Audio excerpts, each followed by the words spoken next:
So I'm just on Brick Lane and I'm with Ed Stowe, who's going to tell me all about really the first murder, which was Emma Smith in April. I know some people says she wasn't, but listen, at the end of the day, she was one of the unsolved 11. You know a bit about it. What happened? Okay, so the morning after Easter Monday, which was a bank holiday, even then.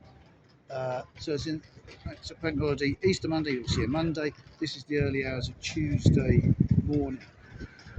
She was down on Whitechapel High Street, which is the road down the end there. If you can see, Yeah. That's Whitechapel High Street. So that was where she was accosted. She was accosted by, according to her, 3-4 guys, one of whom was about 19, according to her. They followed her up the road here. Literally up here. That's called Osborne Street. Yeah. At the crossroads, it turns into Brick Lane. Yeah. She got to about here. Where you're on this side of standing. the road, on this side of the road, and was viciously assaulted.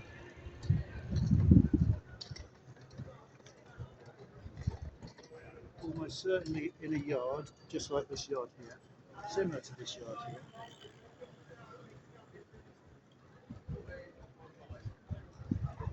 Here. She had a blunt instrument forced up inside her.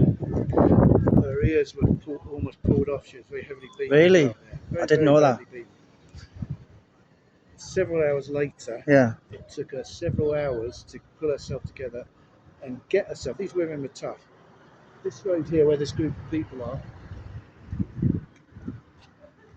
that pub there's called the Frying Pan, which featured later. It's where Polly Nichols later featured heavily on the night she was murdered. That road down the side of it is called Thrall Street. She staggered back to her lodging house on Thrall Street. The lodging house keeper, who knew her, persuaded her to go to London Hospital, which is quite a long distance in that direction. She staggered back to London Hospital. She was examined. She told her friend the story, which I've pretty much briefly recounted to you. She was taken to the hospital. She told pretty much the same story to the doctor, and she died next morning from her internal injuries. But is this literally the yard where she crawled into? What was on the corner? Yeah. So you got Wentworth Street here. Yeah. Brick Lane here. On the corner where this grey sort of building is was a thing called Taylor's Cocoa Factory. Right. So it was a factory making cocoa, and on the edge of it was a yard. It wasn't quite there. It was opposite. It was opposite number 10. Right. Inspector Reed, who was of the Whitechapel CID, said it was opposite number 10.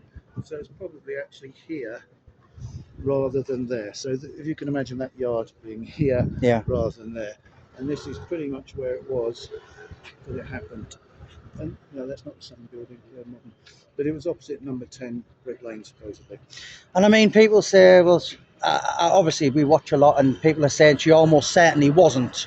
And I probably get it. I think she was the least, with the young lads, her theory. Yeah, the thing, her story. For Emma Smith to be guilty, there's the Jack the Ripper, for her to be counted as a Jack the Ripper victim, you've got two possibilities.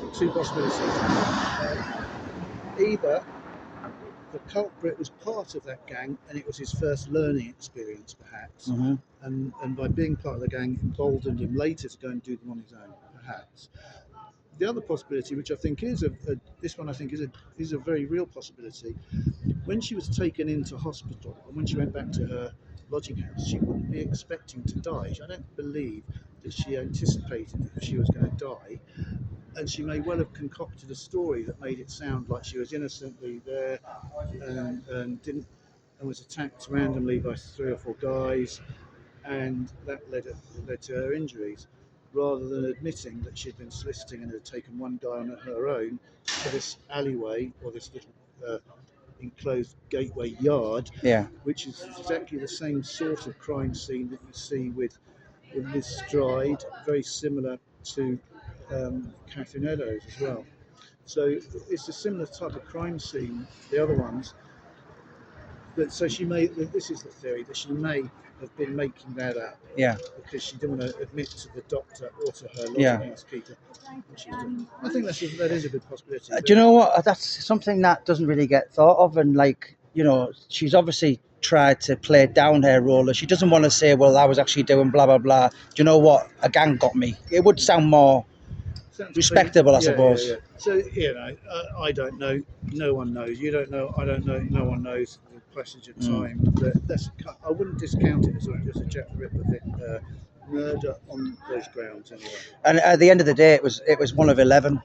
Yeah. It's in the file, which was closed in, was it 91?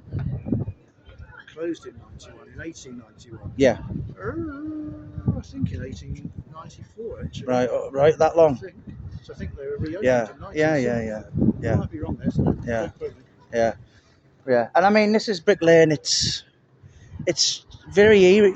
At that time, what are you looking at? Your horse droppings, It no would have been more or less sanitary, the same stinking, width. It and would have been the same width. The pavement, I think, would have been narrower. I'm pretty sure they've widened it in my time. You can see it. You can see what probably the original width. Yeah. Actually. And it would have been fairly unsanitary. There would have been a lot of horse droppings because any form of transport was horse. Yeah. Horse and cart. Right, always a pleasure, Ed. Anyone who wants to go over and watch more of Ed's videos, it is the House of Lechmere, which is titled in this video. Thank you so much.